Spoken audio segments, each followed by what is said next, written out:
Bodmin Jail, a sinister structure with a deeply wretched past.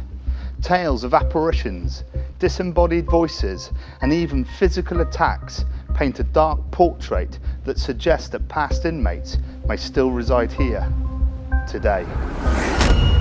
This historic facility in Cornwall opened in 1737 and ran for 150 years, leaving behind a legacy of misery and death.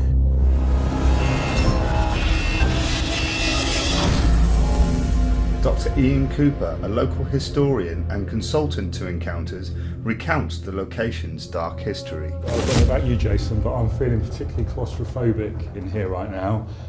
So it won't surprise you to learn that overcrowding was a massive issue, with multiple inmates sharing tiny cells together for months, years on end.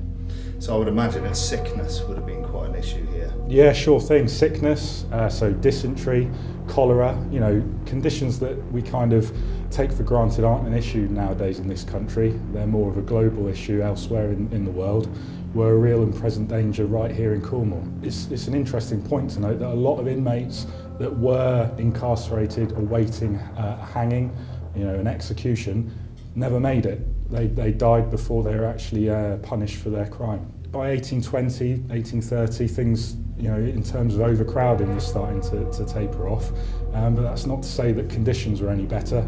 Indeed, by, I guess, 1850, the jail was receiving criticism far and wide for the poor conditions that inmates were facing. A lot of people had no compassion for them, believing that they were rightly in a place where the conditions were appropriate for their crimes.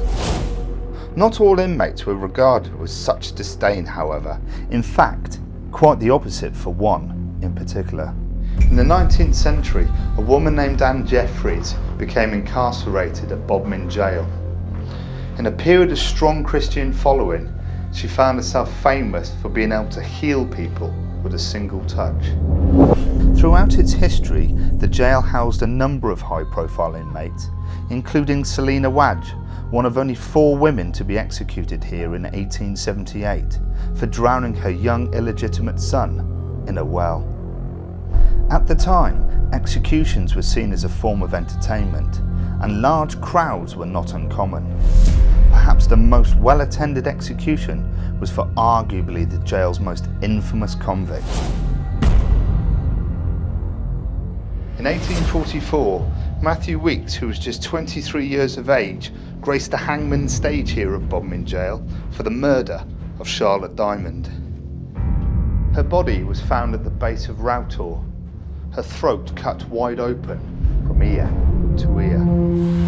Some believe Matthew was innocent, framed by Thomas Prout, the rival for Charlotte's affection.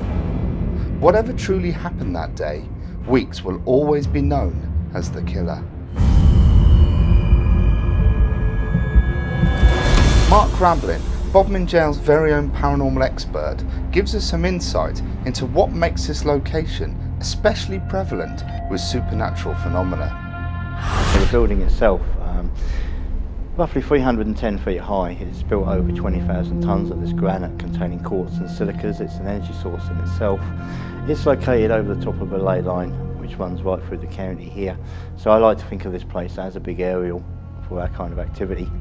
And the energy of the people interacting with the environment, then you get a reflection based on what we call the stone tape theory. So recordings of a traumatic experience from a moment in time.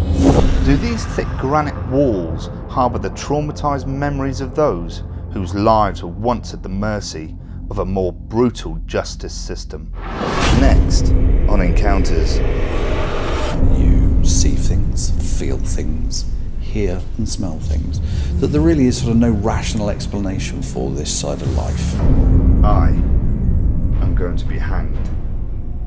Yeah, just feels very real now. It is very real. I'm going to take my hands off your shoulders for a minute, and I'm saying again, don't try this at home.